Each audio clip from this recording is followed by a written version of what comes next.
Mr. Reed, are you certain about this?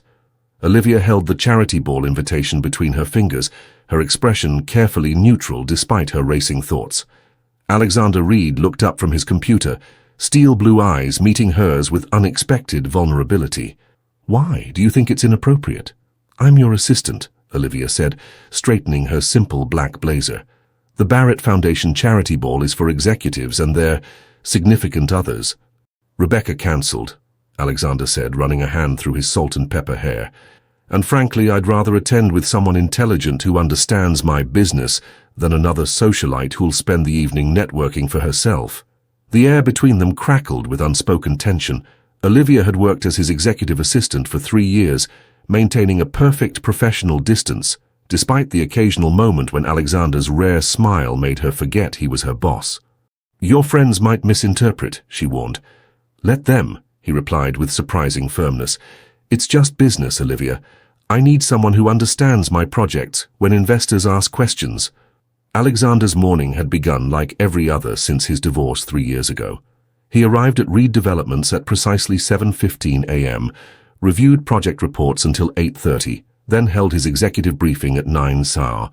His corner office on the 32nd floor offered panoramic views of the city he was helping rebuild, one luxury development at a time. At 11:30, Olivia reminded him of his lunch with William Barrett and James Harrington, college friends who'd also found success, though they'd maintained active social lives while Alexander retreated into his work. Just checking if you're still attending the ball Friday, William said at lunch, signaling for another round of drinks at their private table at Ellington's. The foundation needs your deep pockets. I'll be there, Alexander confirmed, cutting into his steak. Rebecca finally pinned you down?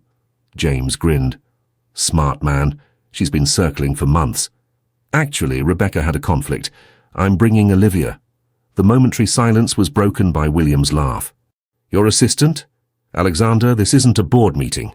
She's intelligent and professional, Alexander defended, though doubt flickered across his face. And what will she wear? Those sensible pantsuits she's always in? James chuckled. The whole point is having arm candy, my friend. Alexander's jaw tightened. Not everyone sees women as accessories, James. The conversation shifted, but the seed of doubt had been planted. By the time Alexander returned to the office, he was reconsidering his impulsive invitation. Olivia Thompson had spent her lunch break scrolling through rental dress websites, wondering what had possessed her to accept Alexander's invitation. The salary from Reed Developments had finally allowed her to pay off her student loans and help her younger sister Maddie finish college without debt, but designer gowns weren't in her budget. When Alexander returned looking troubled, she knew his friends had questioned his choice. Part of her felt relieved. It would be simpler to return to their comfortable professional relationship without this complicated social engagement blurring the lines.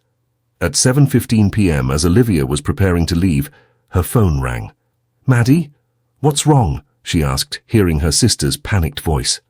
Alexander was just exiting his office when he saw Olivia's face pale. Where are you now? I'll come right away, she said, grabbing her purse with trembling hands. What's happened? Alexander asked as she ended the call. My sister had a minor accident, fell down some stairs. She's at Mercy Hospital. I need to go. Olivia pressed the elevator button repeatedly. Mr. Reed, I don't think I can attend the ball Friday. I'm sorry. Something shifted in Alexander's expression. Let me help. My driver can take you to the hospital now. Is there anyone with her? No, she's alone, but you don't need... I insist, Alexander said, already texting his driver. Which hospital again? Mercy, but James Davis is an orthopedic surgeon there. I'll call him now. The elevator doors opened, and Alexander guided her inside with a gentle hand on her elbow. We'll make sure she gets the best care. In that moment, Olivia saw beyond her boss's carefully maintained facade to something she hadn't fully recognized before, genuine compassion that had nothing to do with business advantage.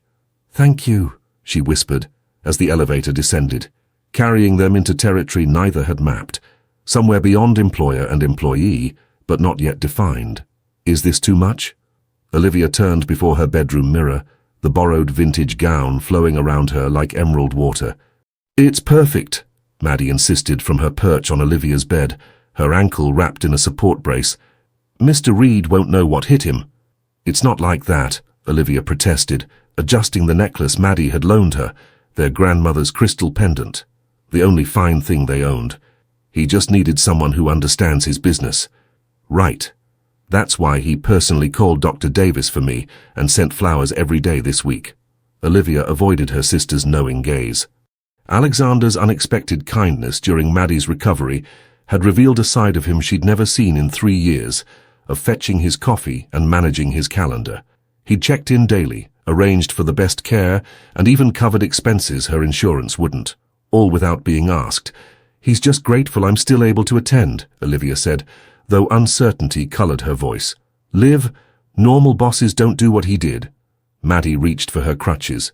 "And normal assistants don't get butterflies choosing earrings for business events."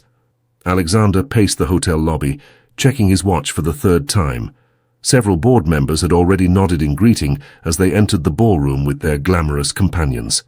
He'd almost convinced himself Olivia had changed her mind when the revolving doors turned. Time seemed to suspend as she stepped into the warm light of the lobby.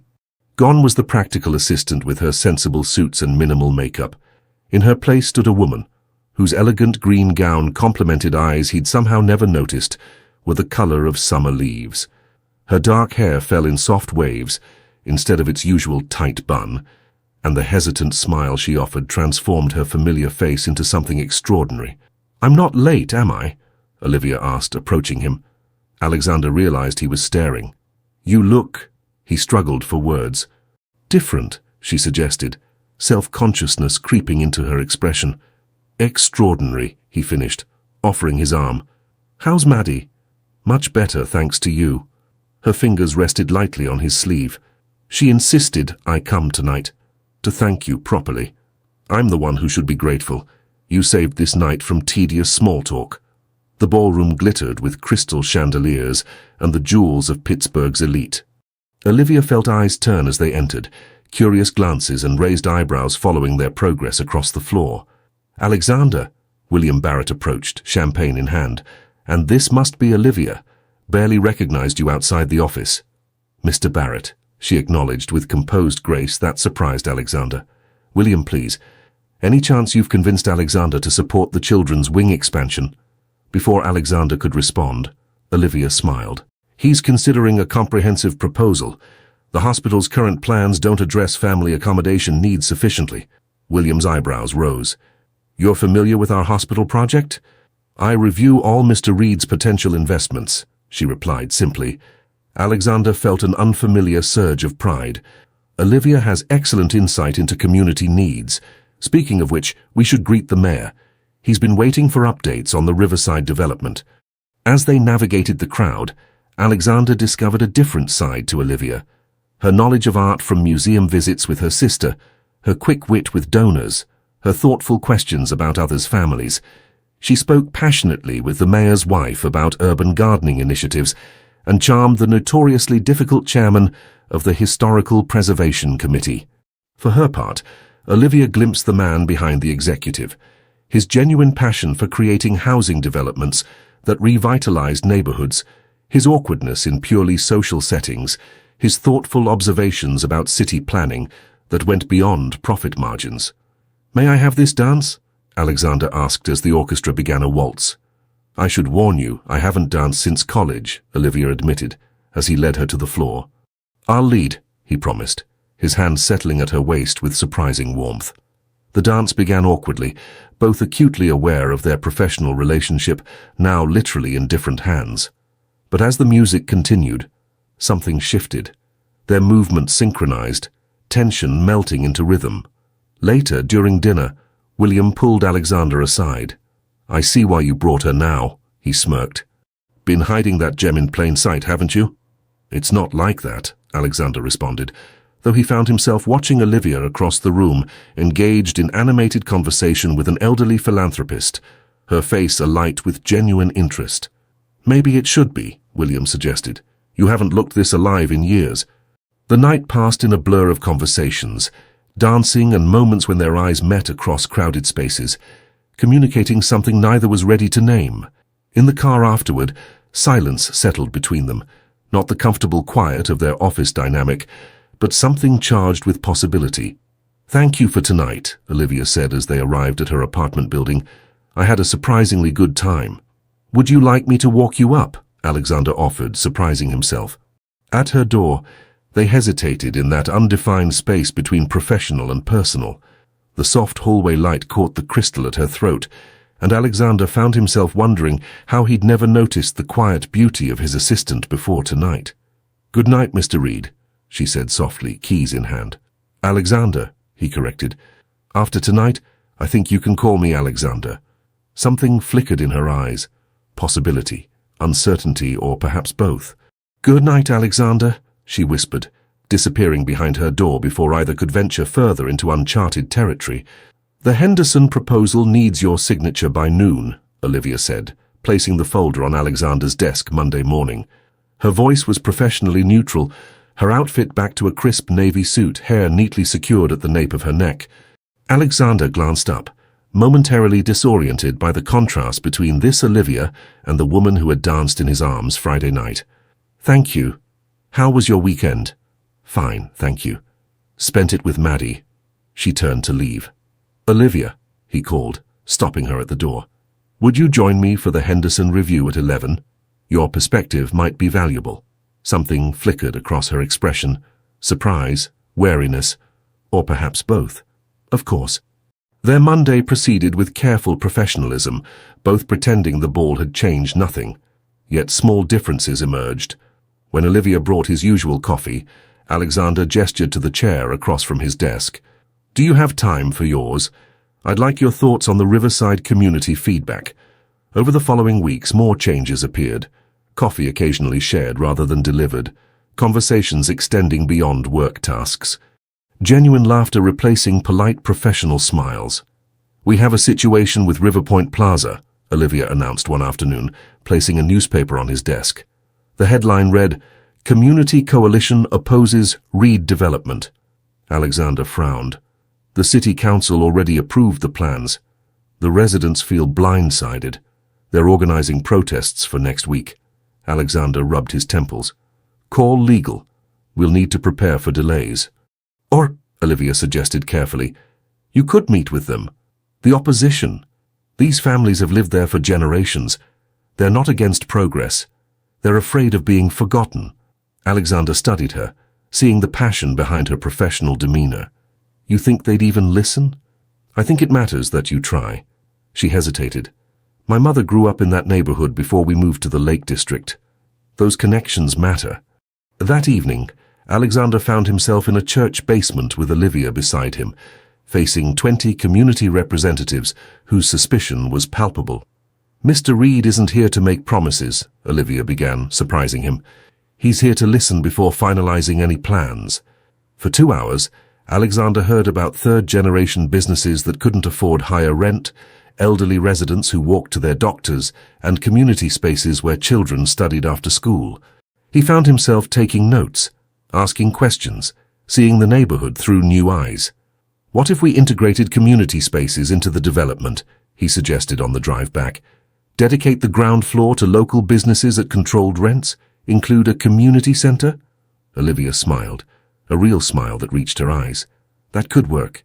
You'd need to adjust the financials. We'll figure it out. Have dinner with me to discuss the revisions," he added quickly. Their working dinner at a small Italian restaurant stretched from professional discussion into personal territory.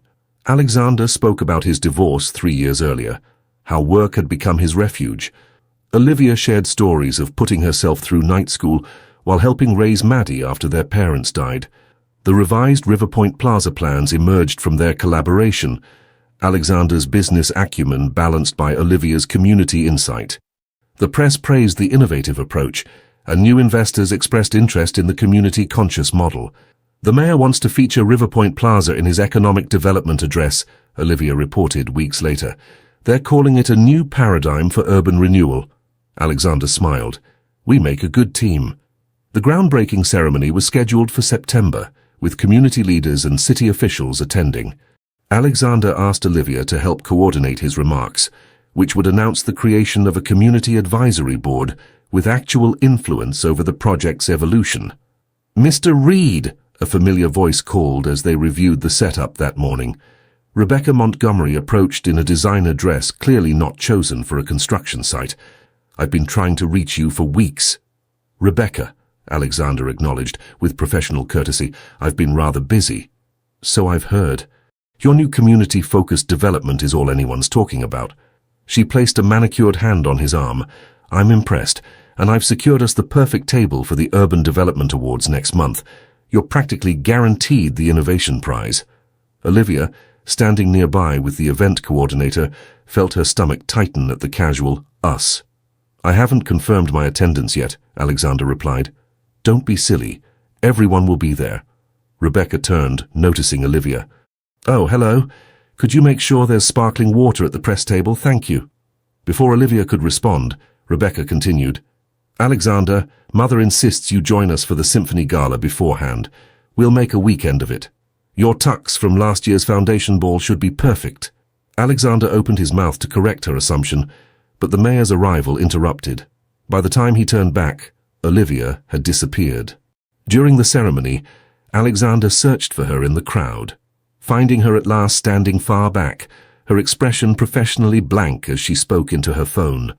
When he finally reached her afterward, her smile didn't reach her eyes. "Everything went perfectly," she said. "Congratulations." "Olivia, about Rebecca. The press wants additional statements," she interrupted, "and you have the investor meeting at 4. "Right. But later we should...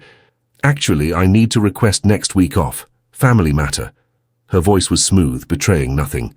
"I've already prepared all the briefing materials for your meetings. Is Maddie okay?" "She's fine.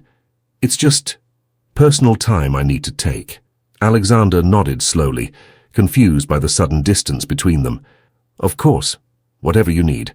What he couldn't see was the job applications already sent, or the resignation letter drafted in Olivia's computer. What she couldn't know was that Rebecca's presumption had left him cold, or that the only person he wanted beside him at the awards ceremony was already walking away, her professional mask firmly back in place. "These are all the qualified candidates," Alexander's HR director explained, placing 3 folders on his desk, "though none have Ms. Thompson's specific experience with your projects." Alexander flipped through the applications without interest. 1 week into Olivia's absence, the office felt strangely hollow. "Keep looking." "Sir, if I may, is Ms. Thompson's position permanently vacant? Her request was for vacation time, not... I found these in my briefing folder yesterday." Alexander pushed forward printouts of job applications with Olivia's name. "She's been applying to other firms."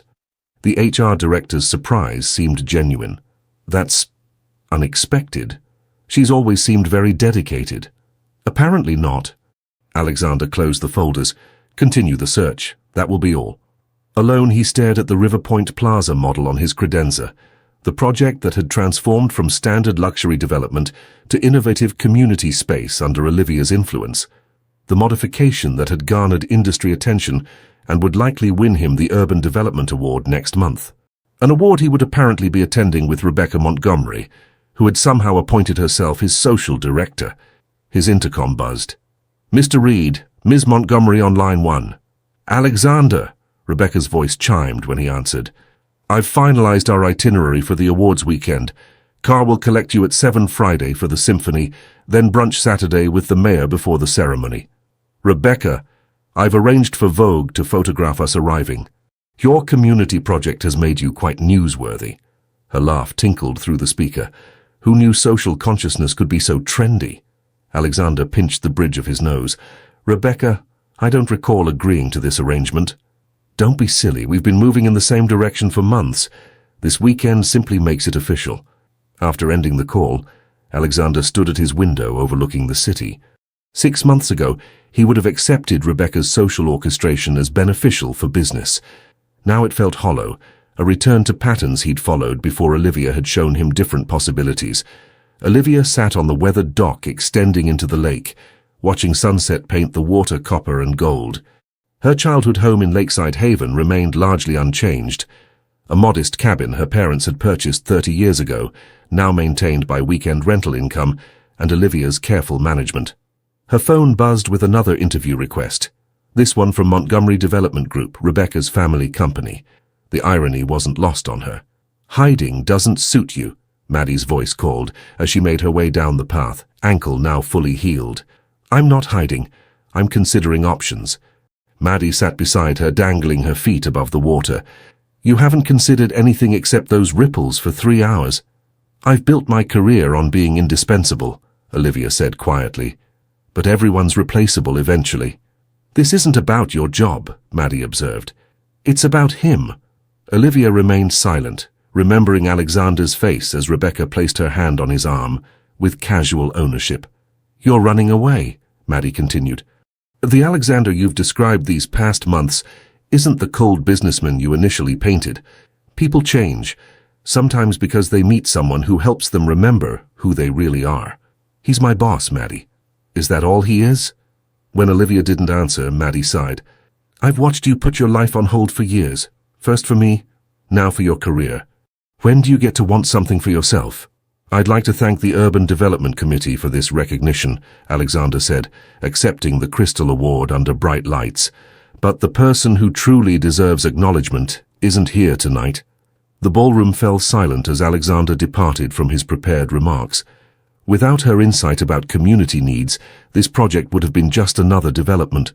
"She taught me that progress isn't just about building new structures, but about preserving what matters to the people who live there." In the audience, Rebecca's smile tightened, while William Barrett watched with unexpected approval. Later, at the reception, William approached. "Powerful speech. Your assistant has quite an influence." "Had," Alexander corrected. "She's interviewing elsewhere."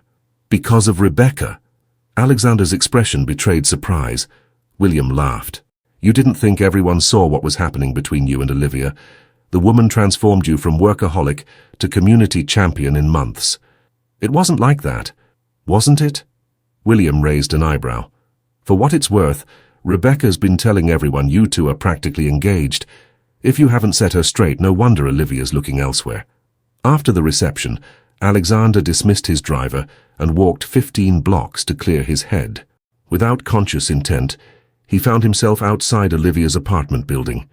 The lobby attendant recognized him. "Evening, Mr. Reed. Ms. Thompson isn't in, I'm afraid. Left town last week." "I know. I was just returning something she left at the office." Upstairs, using the key Olivia had given him for emergencies, Alexander intended simply to leave the small package on her kitchen counter. Instead, he found himself taking in the modest apartment that somehow perfectly captured her essence. Bookshelves lined the walls, organized by subject rather than aesthetics. A small balcony held a thriving container garden. Photos showed Olivia with her sister at various ages, camping, graduating, laughing. Her neighbor emerged as Alexander locked the door.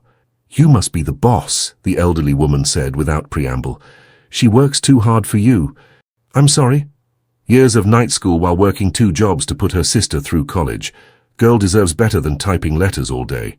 "She does much more than—" Alexander stopped, realizing how little he actually knew about Olivia's life beyond what directly affected him. "Yes, she does deserve better." Back in his empty penthouse, Alexander made a decision. Opening his laptop, he searched for lakeside towns within driving distance, remembering Olivia once mentioning summer festivals on the water where she'd grown up.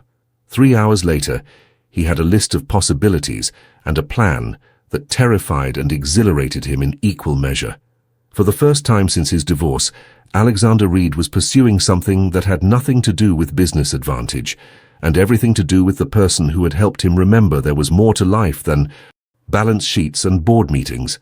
"Coffee, black, and whatever pastry you'd recommend," Alexander told the teenage barista at Lakeside Haven's only cafe. The girl's eyes widened at his tailored suit, clearly out of place among the morning crowd of retirees and vacation homeowners. "You're not from around here," she observed while pouring his coffee. "I'm looking for someone who might be staying nearby. Olivia Thompson." The girl's expression shifted to wariness. "Why?" "I'm her—" Alexander hesitated. Friend wasn't quite right. Boss wasn't enough. "I need to speak with her." "The Thompson place is off Cedar Lane," an elderly man at the counter volunteered. "Blue cabin with the red door. Can't miss it." Alexander nodded thanks, taking his coffee and blueberry muffin to a corner table. He needed to plan what he'd say. 3 drafts of imagined conversations had died on the drive from Pittsburgh, each sounding more contrived than the last. The bell above the door chimed, and Alexander's carefully rehearsed speech evaporated as Olivia walked in, wearing jeans and a simple sweater, hair loose around her shoulders. She stopped abruptly upon seeing him, color draining from her face. "Mr. Reed," she said, professional mask sliding into place despite her casual clothes. "What are you doing here?" He stood, nearly knocking over his coffee. "We need to talk. I'm still on approved vacation time. This isn't about work." He gestured to the empty chair across from him. "Please." After visible hesitation, she sat, ordering tea when the barista approached. Neither spoke until the girl retreated. "How did you find me?" Olivia finally asked. "You mentioned summer festivals on the lake once." Alexander's fingers tapped nervously on his cup. "I called a few Chamber of Commerce offices until one recognized your name." "That's—" She seemed caught between being impressed and alarmed. "Excessive? Probably." He met her eyes directly. "I found the job applications in my briefing folder." "I see." Her expression revealed nothing. "Why didn't you tell me you were leaving?" "I haven't accepted anything yet." "That's not an answer." Olivia's composure wavered. "What would you have me say? Congratulations on reconnecting with Rebecca. I wish you 2 happiness while I find employment elsewhere." "Rebecca and I aren't—" "Please don't," she interrupted. "I heard her at the groundbreaking. Weekend plans, galas, tuxedos. I understand completely." "You understand nothing," Alexander said with unexpected firmness. "Rebecca orchestrated that scenario without my consent. I've spent 3 years avoiding exactly that kind of superficial relationship." Doubt flickered across Olivia's face. "Then why didn't you correct her?" "Because the mayor arrived, and when I turned back, you'd disappeared. Then you requested immediate vacation and started applying for other jobs." He leaned forward. "I came here to apologize, and to ask if you'd consider staying, not just as my assistant." "You have Rebecca now," Olivia replied cautiously. "Rebecca was never what I wanted," Alexander said. "With you, I've found something real for the first time since my divorce. You challenged me, Olivia. You made me see my work and myself differently." Silence stretched between them, filled with unspoken questions. "Let's walk," Olivia finally suggested. "This place has more ears than a cornfield." Outside, they followed the path along the lakeshore, morning sun glinting off the water. Alexander waited, sensing Olivia needed space to process. "I grew up here," she eventually said. "After our parents died, I was 19 with a 14-year-old sister to raise. This cabin and waitressing jobs were all we had. You never mentioned any of this. It wasn't relevant to quarterly reports or investor meetings." She met his gaze. "We lived in different worlds, Alexander." "Until the ball," he said quietly. "Something changed that night. For both of us," she admitted. "But then reality returned. You're still my boss. There's still a power imbalance that can't be ignored." They reached a small pier, stopping to watch a fishing boat pass. "What if that changed?" Alexander asked. "What if we created something new, professionally and personally?" Olivia's laugh held no humor. "That's not how real life works. Your board would never—" Alexander's phone rang, interrupting her. He glanced at the screen and frowned. "I need to take this. It's about River Point." Stepping away, his expression grew increasingly troubled during the brief conversation. When he returned, his face was grim. "The community center portion of River Point is being reconsidered. The investors claim it's unprofitable.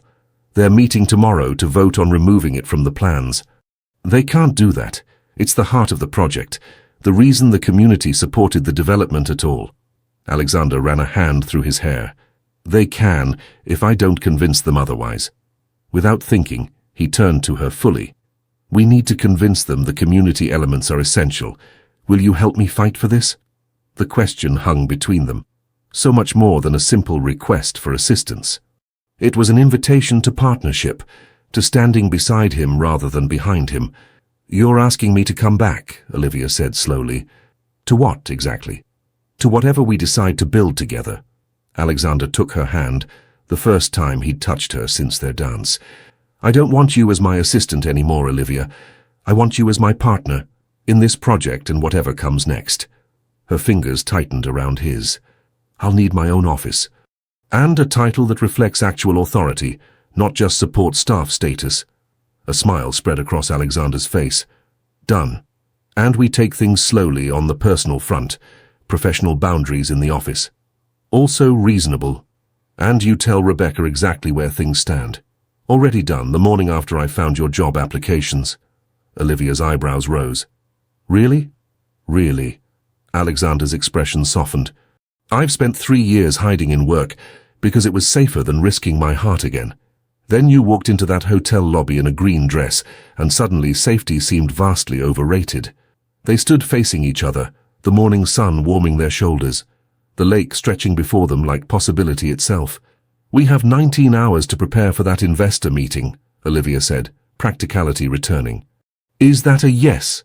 Instead of answering, Olivia stepped forward and kissed him, briefly, softly, a promise rather than a demand. That's a yes. Now let's go save our community center.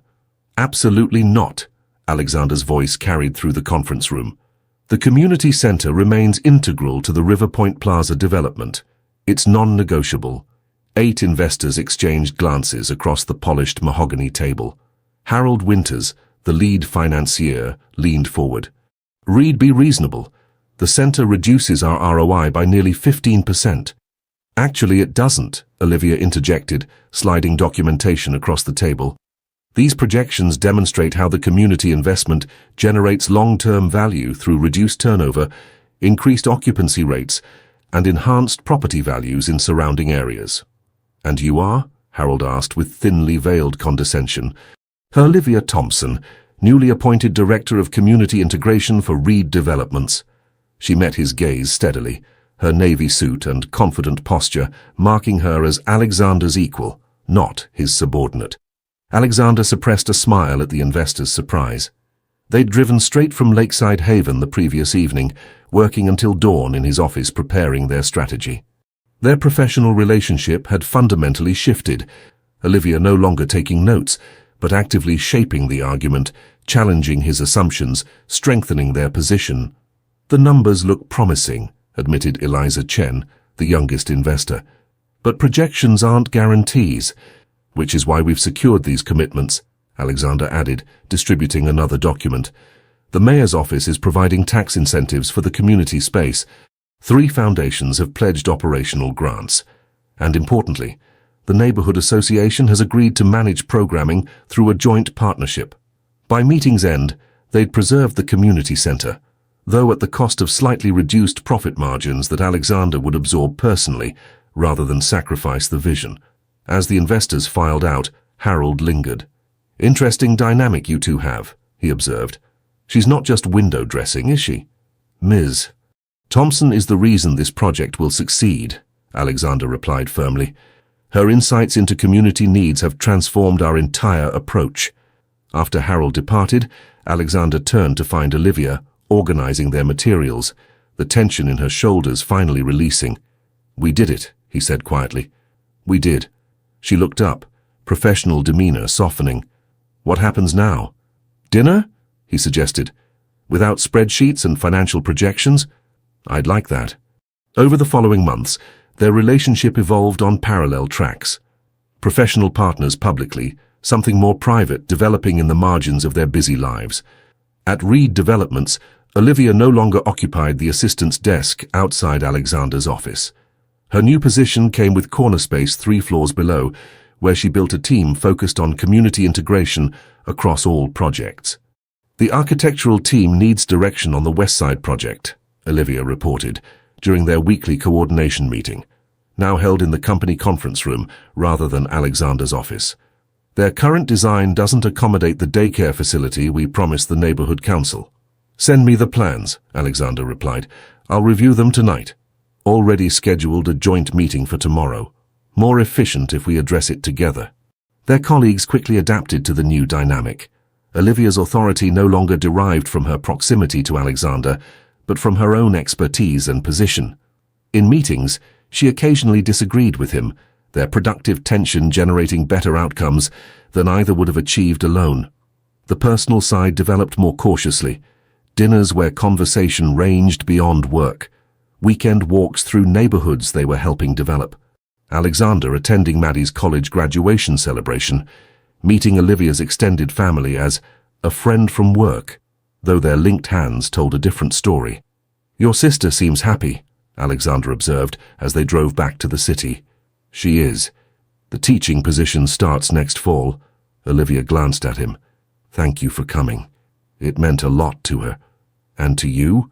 Her smile was answer enough. The real test came 3 months after their lakeside conversation, when Alexander invited Olivia to accompany him to his parents' anniversary dinner. "They're rather traditional," he warned as they approached the exclusive restaurant. "And they've been pushing me to reconcile with Rebecca's crowd since the divorce." "Should I be nervous?"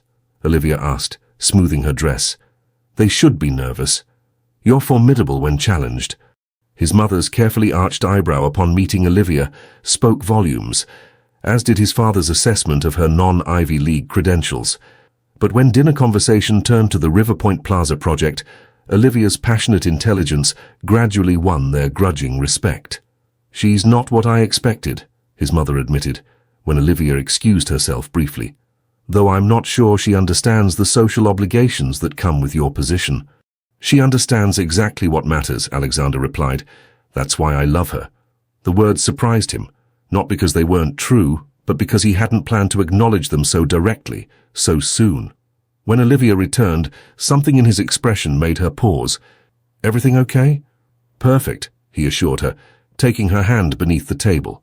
The River Point Plaza groundbreaking had been small, primarily for stakeholders.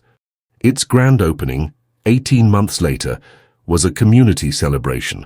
Children played in the splash fountain outside the community center, while local businesses showcased their offerings in the commercial spaces. William and James found Alexander and Olivia near the central plaza, where a band comprised of neighborhood residents performed. "Quite different from your usual developments," James observed. "Better," Alexander replied simply. "Seems you've created a model worth replicating," William added, nodding toward the cluster of developers and city officials touring the space. "Everyone wants the Reed Thompson approach now." Olivia, engaged in conversation with community center staff, hadn't heard the name pairing, but Alexander had, filing it away as something that felt surprisingly right. That evening, as the celebration wound down, Alexander guided Olivia to the rooftop garden, a feature she'd insisted on including for residents. "Successful day," she remarked, leaning against the railing beside him. The city spread before them, lights twinkling in the gathering dusk. "One of many," he agreed. The Reed Community Development Fund Board approved 3 new projects this morning. The fund had been his idea, a separate entity they'd created together to focus exclusively on community-integrated developments. It allowed them to maintain professional separation while collaborating on shared vision. "I've been thinking," Alexander said carefully. "The fund needs a proper director, someone with both business acumen and community insight. I thought you were handling that while establishing the framework." "Initially, yes, but it needs someone fully dedicated to its mission." He turned to face her. "Someone like you." Olivia's expression shifted as she processed his meaning. "You want me to leave Reed Developments?" "I want you to help lead something we built together." He took her hands. "As equals." "Alexander, the fund would be separate from Reed Developments, its own entity, its own leadership, no reporting structures between us." Understanding dawned in her eyes. "No professional conflicts?" "None." He reached into his pocket, withdrawing a small box. "Which brings me to another partnership I'd like to propose." Her breath caught as he opened it, revealing a simple but elegant diamond. "Olivia Thompson, you've transformed how I see my work, my city, and myself. Will you continue building with me? Not as my assistant or colleague, but as my wife." Tears shimmered in her eyes as she nodded, words momentarily beyond reach. When he slipped the ring onto her finger, she finally found her voice. "Yes," she whispered. "Yes to all of it." As Alexander pulled her close, the lights of their city surrounded them, a constellation of possibilities they would navigate together, no longer employer and assistant, but true partners in every sense of the word. "Are you absolutely certain about this tie?" Alexander adjusted the silver silk at his neck, eyeing his reflection uncertainly. "It matches my dress," Olivia replied, fastening delicate diamond earrings a gift from Alexander on their second anniversary. Besides, William will never let you forget if we're not properly coordinated for the Barrett Foundation's 20th anniversary. Alexander caught her around the waist as she passed, drawing her against him. 3 years ago, I attended this same ball as a lonely workaholic with an assistant he barely knew. And now? Olivia's eyes met his in the mirror. Now I'm attending with my brilliant wife, business partner, and the mother of our child. His hand rested gently against the small curve of her stomach, still barely visible beneath her silver gown.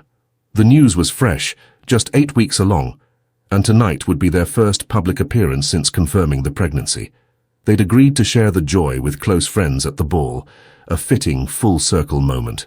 "Ready?" she asked, reaching for her wrap. "For anything with you." The Barrett Foundation Charity Ball remained Pittsburgh's premier social event, though Alexander now viewed it through entirely different eyes. Where once he'd seen merely obligatory networking, he now recognized the genuine community building happening beneath the crystal chandeliers. William approached as they entered, champagne in hand for himself and sparkling water for them both. The golden couple arrives, and looking disgustingly happy as usual. "Someone's bitter about being single," Alexander teased his old friend. "Please, I'm enjoying my freedom while you're embracing domestic bliss." William's genuine smile belied his words. "Though I admit, you've made partnership look appealing." The Reed Community Development Fund had become the standard-bearer for socially conscious urban renewal. Under Olivia's leadership as executive director, with Alexander serving as chairman of the board, they'd transformed 6 neighborhoods while maintaining both profitability and community integrity. Their model was being studied by urban planners nationwide. "The River Point Community Center just received national recognition," William remarked. "Mother's Hospital partnership there has been transformative." "Speaking of transformations," Olivia said, glancing toward the entrance. "Maddie's here." Maddie Thompson, now the fund's education coordinator, entered with her fiancé, a community organizer she'd met through her work. Her confidence had blossomed alongside her career, her talent for developing youth programs becoming integral to their community centers. As dinner commenced, Alexander found himself seated with many of the same people who had witnessed his first appearance with Olivia. James Harrington raised his glass in a toast. "To Alexander and Olivia, who proved me embarrassingly wrong about assistants at charity balls." Laughter rippled around the table. "In my defense," James continued, "who could have predicted that evening would lead to Pittsburgh's most innovative development partnership and most disgustingly perfect marriage?" "I knew," William interjected, "the moment I saw them dance." "You did not," Alexander protested. "Actually, he did," Olivia admitted. "He cornered me by the dessert table and said you hadn't looked that alive in years." Alexander raised an eyebrow at his friend. "Holding out on me, Barrett?" William shrugged. "Some things you needed to discover for yourself." After dinner, Alexander tapped his glass, gaining the table's attention. "Since we're surrounded by friends who've witnessed our journey from the beginning, Olivia and I would like to share some news." He reached for her hand. "The Reed-Thompson partnership is expanding. Baby due in November." Congratulations erupted, with Maddie rushing to embrace her sister, while William clapped Alexander on the shoulder. "Fatherhood," William mused. "Never thought I'd see the day."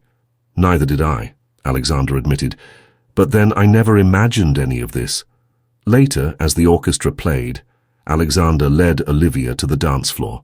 The same waltz from 3 years ago filled the room, and for a moment, time seemed to fold back on itself, the nervous executive and his assistant uncertain of where one step might lead. "Happy?" he asked, drawing her close. "Beyond imagination," she replied, though slightly terrified about the baby. "We'll figure it out together, like everything else."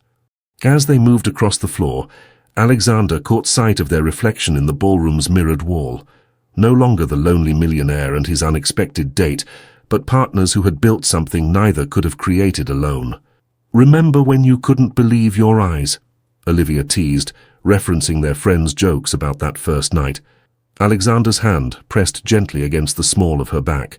"Every morning," he said softly, "every single morning." The dance continued, carrying them into the future they were building, step by step, project by project, moment by moment, no longer defined by titles or positions, but by the shared vision that had transformed them both.